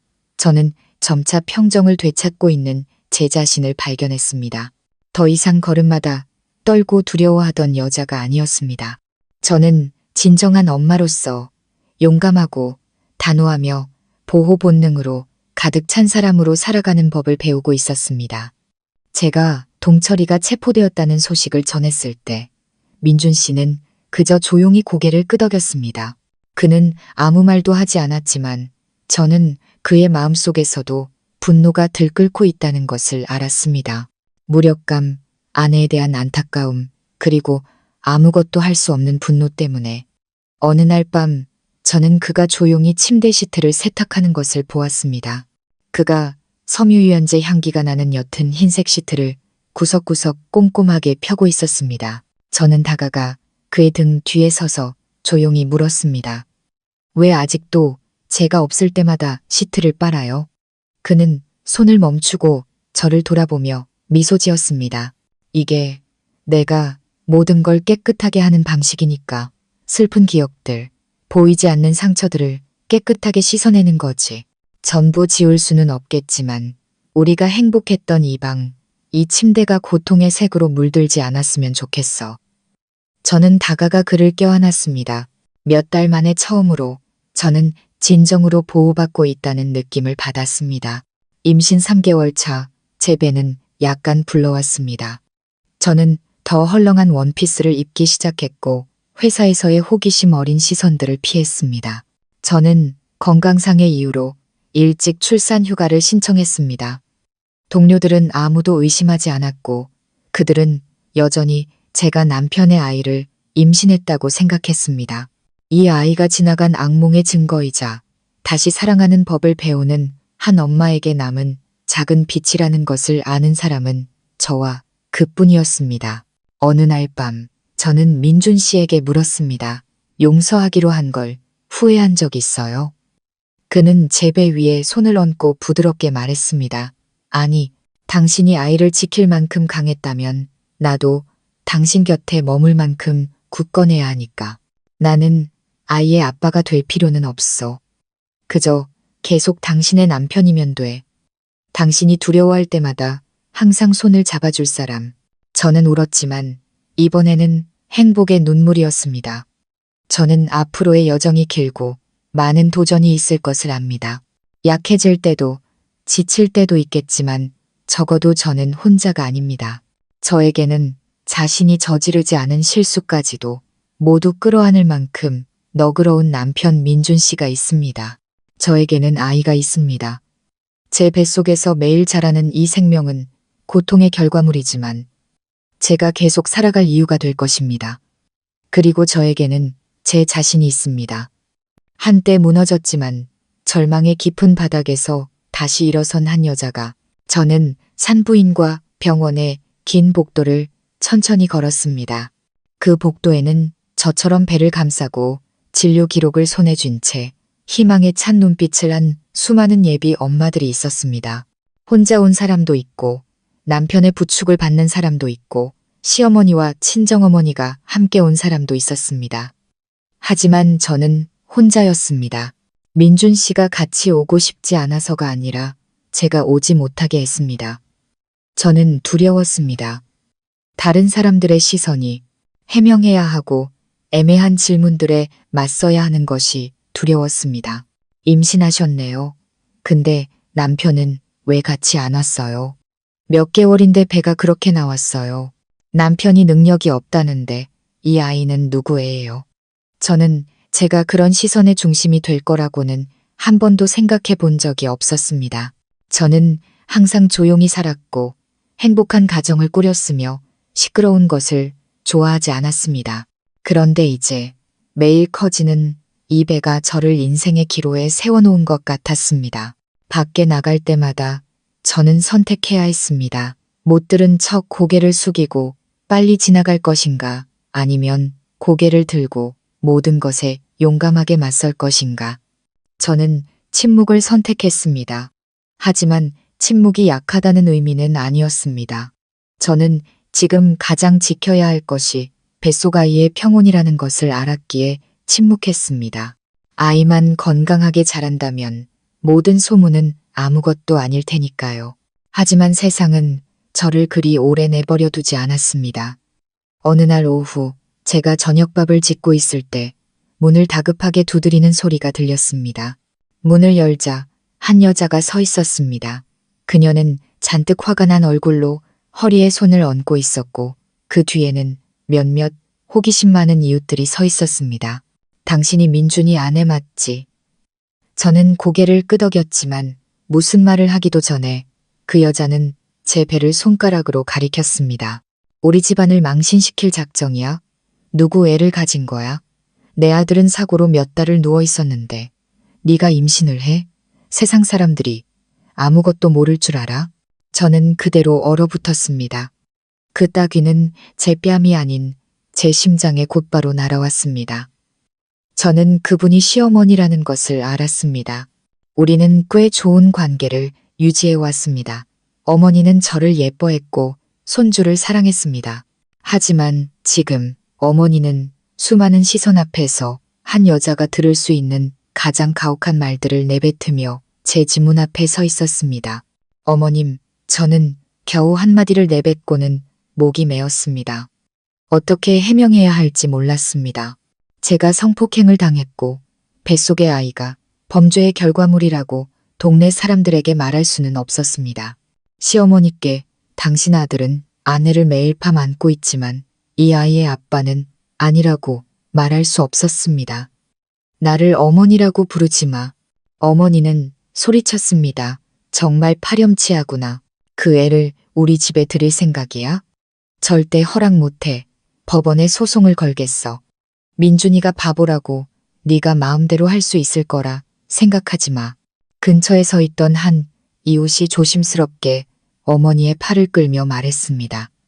진정하시고 일을 크게 만들지 마세요. 하지만 어머니는 그 손을 뿌리치고 계속해서 손가락질했습니다. 이 일을 반상회에 내놓겠어. 모두가 이 여자의 진짜 얼굴을 알아야 해. 문이 닫히고 그 뒤로 기름때처럼 번져나가기 시작한 소문들이 남았습니다. 저는 집 한가운데에 서서 옷자락을 꽉 쥔 채 눈물 한 방울 흘리지 않았습니다. 저는 너무나 고통스러웠고 분노를 넘어섰습니다. 그저 뼛속까지 시린 추위만 느낄 뿐이었습니다. 그날 밤 민준 씨가 집에 돌아와 식탁 옆에 조용히 앉아있는 저를 보고는 급히 물었습니다. 여보, 왜 그래? 얼굴이 왜 그렇게 창백해? 저는 그를 보며 억지로 웃었습니다. 어머니가 오셨었어요. 모든 걸 아셨나 봐요. 그의 표정이 굳어졌고 얼굴이 창백해졌습니다. 더 말할 필요도 없이 그는 자신이 무엇을 해야 할지 알았습니다. 다음 날 아침 그는 혼자 고향으로 내려가 어머니를 마주했습니다. 저는 따라가지 않았습니다. 저를 사랑해 주셨던 시어머니가 이제는 저를 배신자처럼 쳐다보는 광경을 보고 싶지 않았습니다. 그날 오후 민준 씨가 저에게 전화했습니다. 그의 목소리는 안개처럼 가라앉아 있었습니다. 어머니가 들으려고 하질 않아. 기어코 일을 크게 만들겠다고 하셔. 너랑 계속 살면 너뿐만 아니라 나까지 의절하시겠대. 저는 대답하지 않았습니다. 놀랍지 않았습니다. 그저 물었습니다. 당신은 어떻게 할 거예요? 그는 아주 오랫동안 침묵하다가 말했습니다. 난 당신을 버릴 수 없어. 내 어머니라고 해도 말이야. 저는 그 말이 그를 얼마나 괴롭게 했을지 알았습니다. 한쪽은 자신을 낳아준 사람, 다른 한쪽은 10년간 함께한 사람. 어떻게 아프지 않을 수 있을까? 하지만 저 또한 알았습니다. 만약 그가 저를 선택한다면 그는 어머니를 잃게 될 것입니다. 마을 사람들의 좋은 시선도 친척들의 존경도 잃게 될 것입니다. 그리고 저는 제가 그가 모든 것을 희생할 만큼 가치 있는 사람일까? 그날 밤 저는 또 잠을 이루지 못했습니다. 저는 인터넷으로 혼자 아이를 키울 권리에 대해 찾아보았습니다. 미혼모 지원 단체를 찾아보고 나중에 아이의 정신적 준비를 도와줄 수 있는 심리 상담사를 찾아보았습니다. 저는 모든 이야기를 다시 써서 암호가 걸린 파일에 저장했습니다. 나중에 아이가 물으면 읽어줄 수 있도록. 저는 최악의 상황에 대비해 모든 것을 준비했습니다. 그리고 정말로 위기가 닥쳤습니다. 일주일 후 정기 초음파 검사를 받으러 갔을 때 의사는 태아의 심장 박동이 불규칙하다는 것을 발견했습니다. 의사는 저에게 즉시 입원해서 경과를 지켜봐야 한다고 했습니다. 저는 공황 상태에 빠졌습니다. 이렇게 두려웠던 적은 없었습니다. 민준 씨에게 전화하자 30분 만에 그가 도착했고 우리는 함께 응급실로 들어갔습니다. 저는 침대에 누워 배의 태아 심박 측정 장치를 감고 있었습니다. 기계는 계속해서 삐삐 소리를 냈습니다. 의사들은 계속해서 드나들었고 그들의 얼굴은 긴장되어 있었습니다. 젊은 여의사가 다가와 제 어깨에 손을 얹었습니다. 진정하세요. 태아가 산소가 부족한 것 같습니다. 상태가 안정되지 않으면 조기 개입을 해야 할 수도 있습니다. 심장이 조여왔습니다. 저는 민준 씨를 돌아보며 눈물을 흘렸습니다. 아이를 잃을까봐 무서워요. 그는 아무 말 없이 제 손을 꽉 잡았습니다. 그리고 그때 감시장치에서 경보음이 울렸습니다. 의사가 크게 외쳤습니다. 응급수술실 준비해. 저는 긴 복도를 따라 밀려갔습니다. 눈을 벨 듯한 하얀 불빛이 눈부셨습니다. 저는 닫히는 수술실 문 뒤로 점점 사라지는 민준 씨의 얼굴을 마지막으로 보았습니다.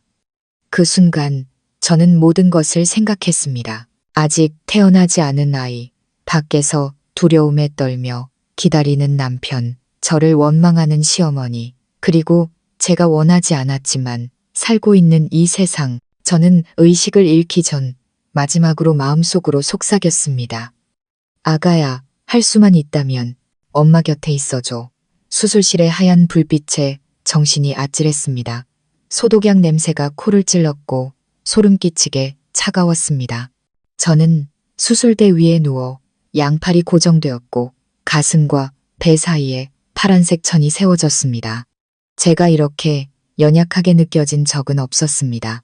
수술 칼 앞에 벌거벗은 몸, 떨리는 심장, 그리고 반으로 찢기는 듯한 영혼. 저는 더 이상 의사들이 무슨 말을 하는지 알아들을 수 없었습니다. 모든 소리가 먼 세상에서 들려오는 것처럼 왜곡되었습니다. 저는 단 한 가지 사실만을 알았습니다. 제 뱃속에는 살기 위해 몸부림치는 생명이 있다는 것. 다른 아이들처럼 환영받지 못했고 평범한 사랑의 품을 꿈꿔보지도 못했지만 엄마가 얼마나 간절히 자신을 살리려 하는지 아는 것처럼 격렬하게 싸우고 있는 아이. 한 의사가 제 이마에 손을 얹고 조용히 물었습니다. 제 말 들리세요? 척추 마취를 할 겁니다. 긴장 푸세요. 저는 가볍게 고개를 끄덕였고 눈물이 뺨을 타고 흘러내렸습니다. 저는 아이를 잃을까봐 이토록 두려웠던 적이 없었습니다. 저는 아이를 지킬 용기가 있는지 확신하지 못했습니다. 하지만 이제 죽음이 아이를 위협하자 저는 손을 놓을 수 없다는 것을 알았습니다. 차가운 주사 바늘이 척추를 찔렀고 시야가 흐려졌습니다. 귓가에서는 수술칼이 살에 닿는 소리가 들렸습니다. 저는 비명을 지르지 않기 위해 입술을 꽉 깨물었습니다. 그리고 무거운 느낌이 제 배를 덮쳤습니다. 누군가 제 몸을 찢어내는 것처럼 강하게 누르고 당겼습니다. 시간이 멈춘 것 같았습니다. 그리고 그때 작은 울음소리가 터져 나왔습니다. 점점 커지며 날카롭게 울려 퍼졌습니다. 저는 울음을 터뜨렸습니다. 한 간호사가 아직 탯줄이 달리고 피가 묻은 아이를 안아 올렸습니다. 그들은 무언가 이야기를 나누더니 서둘러 아이를 데리고 갔습니다. 저는 아이의 얼굴을 제대로 보지 못했습니다. 그저 여러 소음 속에서 한마디가 울려 퍼지는 것을 들었을 뿐입니다. 남자아이 2.1kg, 약하지만 반응 있음. 바로 인큐베이터로 옮겨 저는 의식을 잃었습니다. 깨어났을 때 저는 회복실에 누워 있었습니다. 불빛은 더 부드러운 노란색이었고 시끄러운 기계 소리 대신 제 자신의 거친 숨소리만 들렸습니다. 옆에는 초췌한 얼굴의 민준 씨가 있었습니다. 그의 두 손은 제 손을 꽉 잡고 있었습니다. 제가 눈을 뜨자 그는 벌떡 일어나며 눈물을 흘렸습니다. 깨어났구나. 당신 때문에 내가 얼마나 겁먹었는지 알아? 저는 힘없이 미소 지으며 겨우 한마디를 내뱉었습니다. 아이는 어때요? 그는 제 손을 잡고 조용히 말했습니다. 아직 약해서 인큐베이터에 있어. 하지만 의사 선생님이 고비는 넘겼다고 했어.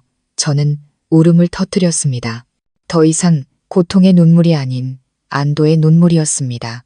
제 아이는 살아있었습니다.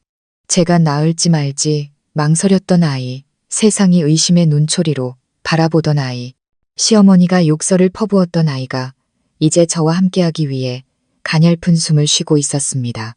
저는 거의 일주일간 입원했고 매일 민준 씨는 일찍 와서 늦게 돌아갔습니다.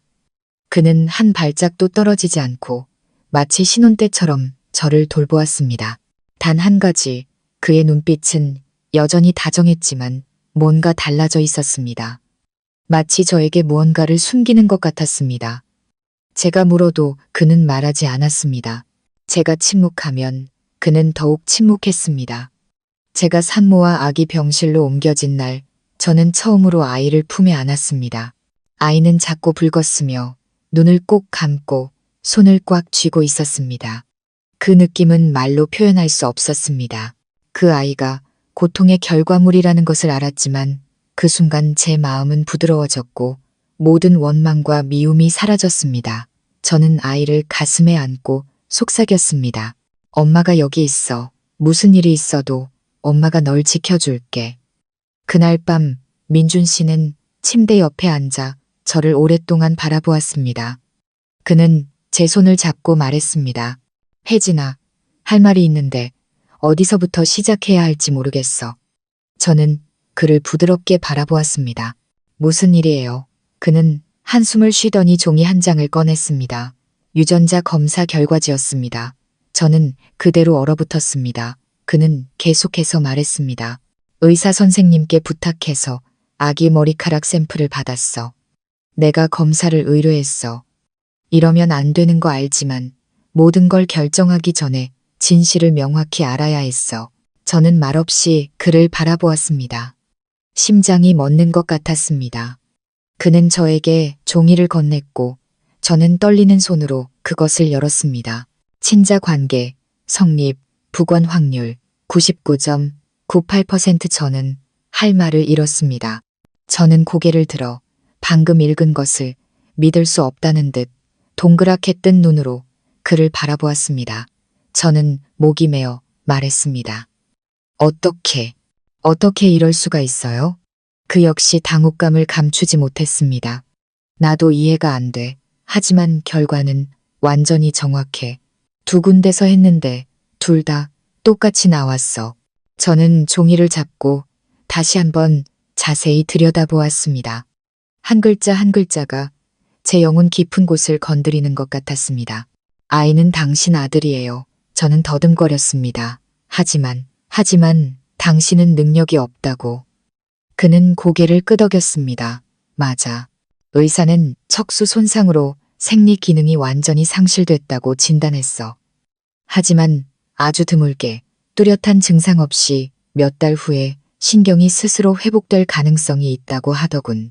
어쩌면 사고 전 마지막 관계였거나 예상보다 회복이 빨랐던 시기에 당신이 임신했을 수도 있어. 당신 친정에 가기 전에 우리 몇 번 관계했던 거 기억 안 나? 저는 그대로 얼어붙었습니다. 저는 기억해냈습니다. 맞습니다. 그런 일이 있었습니다. 제가 막 샤워를 마치고 나왔을 때 그가 먼저 다가왔습니다. 그때 저는 그가 오랫동안 감각이 없다고 말했었기에 놀랐습니다. 하지만 더 이상 신경 쓰지 않았습니다. 모든 것이 아주 자연스럽게 일어났고 아마도 이 아이는 바로 그날 만들어졌을 것입니다. 저는 울음을 터뜨렸습니다. 지금껏 울어본 적 없는 것처럼 울었습니다. 고통, 갈등, 의심의 눈초리, 욕설, 모든 것이 파도처럼 밀려와 이 순간에 터져나왔습니다. 저는 아이를 품에 꼭 껴안고 민준 씨를 바라보았습니다. 그 역시 울고 있었습니다. 후회가 아닌 행복 때문이었습니다. 마침내 모든 오해와 갈등, 이성과 감정의 경계를 넘어 저와 그는 끊어진 줄 알았던 연결고리를 다시 찾았기 때문입니다. 한 아이, 한 핏줄, 하나의 기적. 저는 그 유전자 검사 결과지 이후, 병원에서의 그 밤 이후 제 인생이 평화롭고 고요한 새 장으로 넘어갈 것이라고 생각했습니다. 비극의 결과물처럼 보였던 아이가 마침내 기적이 되어 저와 민준 씨를 폭풍우 속에서 더욱 단단히 묶어주는 끈이 되었습니다. 저는 옅은 햇살이 비치는 오후 제가 아이를 안고 있고 민준 씨가 곁에서 온화하게 웃는 모습을 상상했습니다. 모든 어둠은 그저 기억으로 남을 것이라고. 하지만 인생은 그리 간단하지 않았습니다. 평화는 결코 쉽게 오지 않았습니다. 특히 과거가 여전히 잠들지 않으려 할 때는 더욱 그렇습니다. 저는 수술 후 건강 상태를 지켜보기 위해 열흘간 입원했다가 퇴원했습니다. 미숙아로 태어나 체중이 적었던 제 아들은 호흡 관찰을 위해 일주일 더 인큐베이터에 있어야 했습니다. 저는 아이가 사무치게 그리웠습니다. 매일같이 유리창 너머로 아이를 보기 위해 들어갔고 수많은 튜브와 기계 소리 속에서 웅크리고 누워있는 작은 아이를 보았습니다. 제 마음은 누군가에게 핥혀지는 것 같았습니다. 민준 씨는 마치 폭풍우가 몰아친 날이 없었다는 듯 늘 제 곁에서 부드럽게 대해주었습니다. 그는 끼니와 잠자리를 하나하나 챙겨주었습니다. 이전보다 말수는 줄었지만 그의 눈에는 항상 깊은 무언가가 담겨 있었습니다. 저는 그것이 사랑의 생사 경계를 넘어본 남자들만이 가질 수 있는 눈빛이라는 것을 알았습니다. 아이가 퇴원하는 날 비가 부슬부슬 내렸습니다. 저는 아이를 안고 차로 향했고 마음은 복잡했습니다. 병원에서 집으로 오는 내내 민준 씨는 아무 말도 하지 않았고 저는 품 안에서 곤히 잠든 아이를 보며 눈물을 멈출 수 없었습니다. 저는 이제부터 제 인생이 결코 예전 같지 않을 것임을 알았습니다. 저는 더 이상 평범한 여자가 아니었습니다. 저는 사랑과 미움, 지키는 것과 버리는 것의 경계에 서 있다가 사랑을 선택한 엄마였습니다. 집에 도착해서 저는 침대 옆에 놓인 작은 요람에 아이를 눕혔습니다. 모든 것은 미리 꼼꼼하게 준비되어 있었습니다. 침실은 깨끗하게 청소되었고 은은한 아로마 오일 향이 났습니다. 제가 집을 비울 때마다 민준 씨가 정성스럽게 갈았던 상아색 침대 시트는 이제 앞으로의 날들을 위한 부드러운 매트가 되었습니다.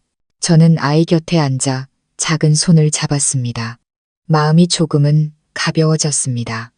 모든 상처는 일단 덮어두었습니다. 저는 그렇게 믿었습니다. 다음 날 아침 제가 막 아이에게 젖을 먹이고 몽롱한 상태로 눕기도 전에 문을 두드리는 소리가 들렸습니다. 시계를 보니 아침 7시가 조금 넘었습니다. 문을 열자 저는 그대로 얼어붙었습니다. 시어머니였습니다. 어머니는 단아한 한복을 입고 머리를 높이 묶은 채 서 있었습니다. 얼굴은 이전처럼 험악하지 않았지만 무서울 정도로 차분했습니다. 어머니는 웃지도 울지도 않은 채 저를 바라보며 짧게 말했습니다. 들어가도 되겠니? 저는 문을 열고 어머니를 집 안으로 모셨습니다. 심장이 가슴속에서 미친 듯이 뛰었고 집안의 공기는 끈적하게 굳어버린 것 같았습니다. 어머니는 주변을 한번 둘러본 뒤 제 아들이 곤히 잠들어 있는 작은 요람에 시선을 멈췄습니다. 어머니는 가까이 다가가 오랫동안 아이를 바라보았습니다. 제가 다가가 무언가 말하려 하자 어머니는 돌아서서 낮고 고른 목소리로 물었습니다. 정말 내 손주가 맞느냐? 저는 고개를 끄덕였습니다. 검사 결과지는 어디 있니? 저는 조용히 방으로 들어가 유전자 검사 결과지 사본을 가져와 어머니께 드렸습니다.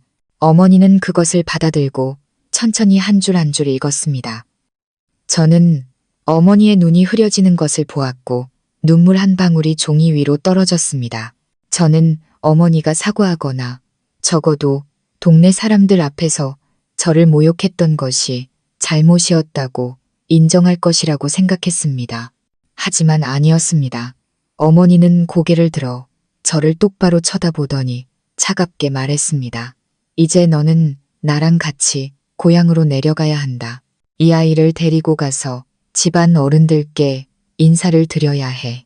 이 아이는 우리 집안의 손주다. 사생아처럼 여기서 자라게 할 수는 없어. 아이는 족보에 오를 자격이 있고 너는 이 아이가 적장손이라는 것을 집안에 증명할 책임이 있다. 저는 깜짝 놀랐습니다. 어머님, 그게 무슨 말씀이세요? 저는 여전히 민준 씨 아내고 어머님은 그럴 필요가. 어머니는 제 말을 칼같이 잘랐습니다. 너는 그의 아내지만 네가 임신했을 때 온 동네가 내 남편이 그럴 능력이 없다는 걸 알고 있었어. 사람들이 이 아이를 누구 자식이라고 생각하게 놔둘 셈이냐. 고향에 내려가지 않고 집안 어른들께 이 검사 결과지를 보여드리지 않고 아이의 신분을 제대로 찾아주지 않으면 이 아이는 어떤 신분으로 살아가겠느냐. 저는 목이 메었습니다. 저는 처음으로 예절과 가문, 그리고 체면의 그늘 속에서 살아온 한 여성의 고통을 이해하게 되었습니다. 어머니에게 이 아이는 단순히 손주가 아니라 제가 동네 사람들 앞에서 망신시켰던 한 가문의 명예였습니다. 어머니는 사과가 필요한 것이 아니라 공개적인 증명이 필요했던 것입니다. 저는 제 작은 아이를 바라보았습니다. 아이는 곤히 잠들어 있었고 바깥 세상이 수많은 시선과 편견 그리고 악의적인 입들로 가득 차 있다는 것을 전혀 몰랐습니다. 저는 아이의 작은 손을 꽉 잡고 어머니를 올려다보며 말했습니다. 내려가겠습니다. 하지만 제 결백을 증명하기 위해서가 아니라 제 아들의 신분을 지켜주기 위해서입니다. 저는 제 아들이 고개 숙이며 잘하거나 압이 없는 자식이라는 수군거림을 듣게 하고 싶지 않아요.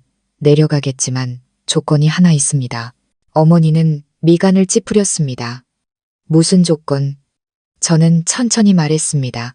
어머님께서 집안 어른들, 동네 사람들, 저를 모욕했던 모든 사람들 앞에서 어머님께서 오해하셨고 이 아이가 정식 손주이며 제가 배신하지 않았다고 명확하게 말씀해 주셔야 합니다.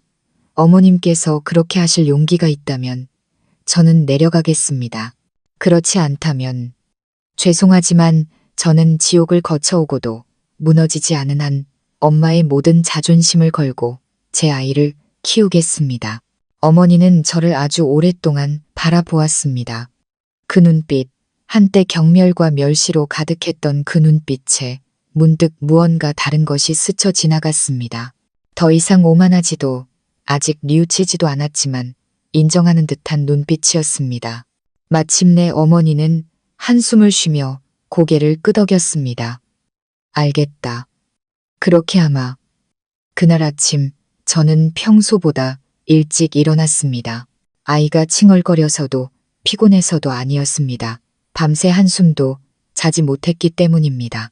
바로 제 시어머니가 동네 사람들 한가운데서 저를 부끄러움을 모르는 여자라고 소리쳤던 그 고향으로 돌아가기 전날 밤, 제 아들을 시댁 가문의 명예를 증명하는 물건처럼 집안 어른들 앞에 선보여야 하는 전날 밤. 아이러니하게도 한 엄마의 명예는 유전자 검사 결과지 한 장으로 맞바꿔야 했습니다.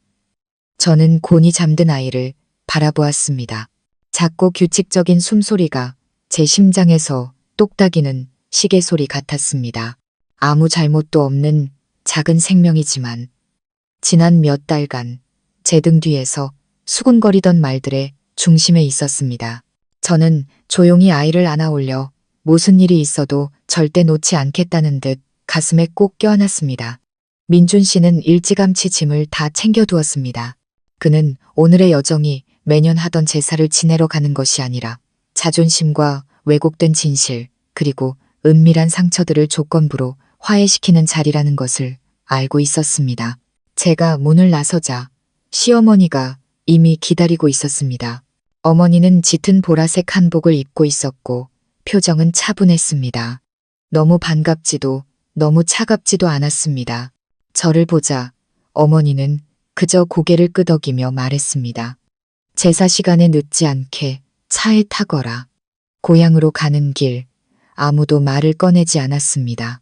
민준 씨가 운전했고 저는 뒷좌석에서 아이를 안고 시어머니는 옆자리에 앉았습니다. 차 안의 공기는 끈적했고 마치 한마디만 잘못해도 모든 것이 터져버릴 것 같았습니다. 우리는 집안 어른들이 모두 모여 제사 준비를 하고 있을 때 마초 집에 도착했습니다. 마당에는 친척들이 가득 앉아 있었습니다. 어떤 사람은 제사 음식을 차리고 어떤 사람은 설거지를 하고 어떤 사람은 앉아서 잡담을 나누고 있었습니다. 하지만 우리 차가 대문 안으로 들어서자마자 모든 시선이 즉시 우리 세 사람에게 쏠렸습니다. 아무도 말을 걸지 않았고 수군거리는 소리만 들렸습니다. 어머, 저기 큰며느리 아니야? 애 아빠가 누군지 모른다던 그 사람. 응, 근데 여긴 왜 온 거래? 낯짝도 두껍지. 저는 아들을 품에 더 꽉 껴안았습니다. 아이는 긴장된 분위기를 느낀 듯 몸을 뒤척이며 제 목에 파고들었습니다. 작은 손이 안전한 곳을 찾듯 제 옷을 잡았습니다. 저는 아이의 이마에 가볍게 입을 맞추고 마음속으로 속삭였습니다. 엄마는 두렵지 않아. 너도 두려워하지 마. 시어머니는 모든 친척들이 지켜보는 가운데 마당 한가운데로 걸어나갔습니다. 어머니는 종이 한 장을 꺼내 들고 또렷한 목소리로 말했습니다. 저는 이 집안의 전 종부 김정숙입니다. 오늘 모든 집안 어른들 앞에서 제 며느리 혜진이와 제 손주에 대해 공식적으로 드릴 말씀이 있습니다. 모두가 숨을 죽였습니다. 지난 시간 동안 몇 가지 오해로 인해 제가 며느리에게 부적절한 말을 했습니다. 저는 아이의 신분에 대해 의심했었습니다. 하지만 이제 두 곳의 공신력 있는 의료기관에서 받은 유전자 검사 결과를 통해 이 아이가 제 아들 민준이의 친자식이며 우리 집안의 적장손임을 확인하였음을 밝힙니다. 사람들이 웅성거렸습니다. 어떤 사람은 혀를 찼습니다. 정말이야? 아니, 남편이 사고 당했다며. 다른 사람이 말을 끊었습니다. 세상에, 그럼 큰 오해였네. 시어머니는 종이를 높이 들어 올리며 모든 소문을 막으려는 듯 덧붙였습니다. 제가 잘못했습니다. 제 며느리에게 사과합니다. 앞으로 이 일에 대해 더 이상 왈가왈부하지 않으시길 바랍니다. 저는 어머니의 사과를 기대하지 않았습니다. 하지만 그 말을 듣자 제 심장이 한번 쿵 하고 울렸습니다. 누구나 결백을 증명받고 싶은 법이니까요. 아무리 늦었더라도 말입니다. 저는 아이를 안고 마당 한가운데로 나아가 깊이 고개를 숙였습니다. 어머님, 감사합니다. 진실을 들어주신 모든 분들께 감사합니다. 몇몇 사람들이 다가와 아이를 보며 민준 씨의 어깨를 두드렸습니다. 손주가 아주 잘생겼네. 민준이 어릴 때랑 똑같아. 어릴 때도 저렇게 얼굴을 잘 찡그렸지. 저는 몇몇 사람들의 시선이 의심에서 놀라움으로 캐묻는 눈초리에서 조심스러움으로 바뀌는 것을 보았습니다. 하지만 여전히 저를 놓아주지 않는 시선도 있었습니다. 그 시선 속에서 저는 시어머니의 친언니, 즉 큰이모님이 팔짱을 낀 채 저를 쳐다보며 또렷한 목소리로 말하는 것을 보았습니다. 요즘 세상에 그까짓 종이 쪼가리 검사 믿을 게 못돼. 나는 그냥 옛날 일이 반복되지 않기만 바랄 뿐이야. 무심코 던진 듯한 그 말에 모두가 침묵했습니다. 저는 민준 씨를 보았고 그는 미간을 찌푸렸습니다.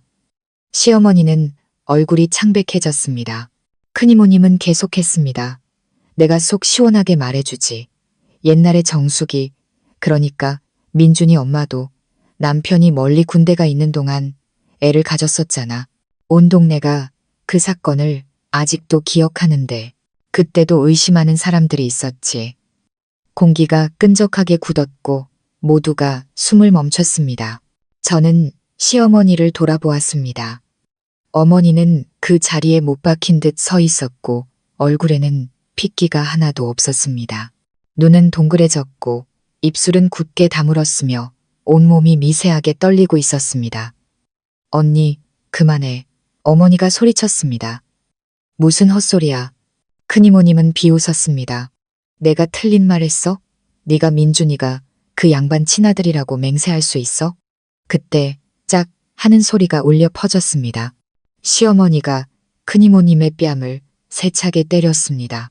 마당 전체가 술렁였고 너무 오랫동안 억눌려 있던 폭탄이 터진 것처럼 모든 것이 터져나왔습니다. 저는 멍하니 서 있었고 민준 씨가 다가와 어머니를 부축하며 다급하게 물었습니다. 어머니, 이게 무슨 소리예요? 시어머니는 민준 씨의 손을 뿌리치고 몇 걸음 물러섰습니다. 어머니의 눈빛은 평생 숨겨온 비밀이 찢겨나간 사람처럼 공허했습니다. 어머니는 더듬거렸습니다. 엄마가 미안하다.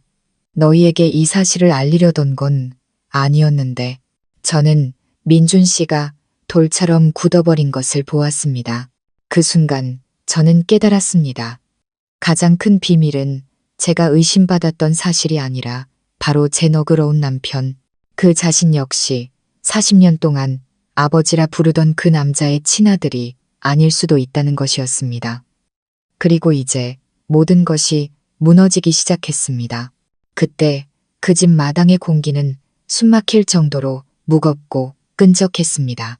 시어머니가 큰이모님의 뺨을 때리자 사람들은 수군거렸고 모두의 시선은 마치 답을 기다리듯 어머니를 향했습니다. 민준 씨는 그 자리에 서서 늘 모범적이고 사랑이 많으며 단 한 번도 거짓말을 하지 않으셨다고 믿었던 어머니를 멍하니 바라보았습니다. 그는 말을 꺼내지도 다가가지도 않았습니다.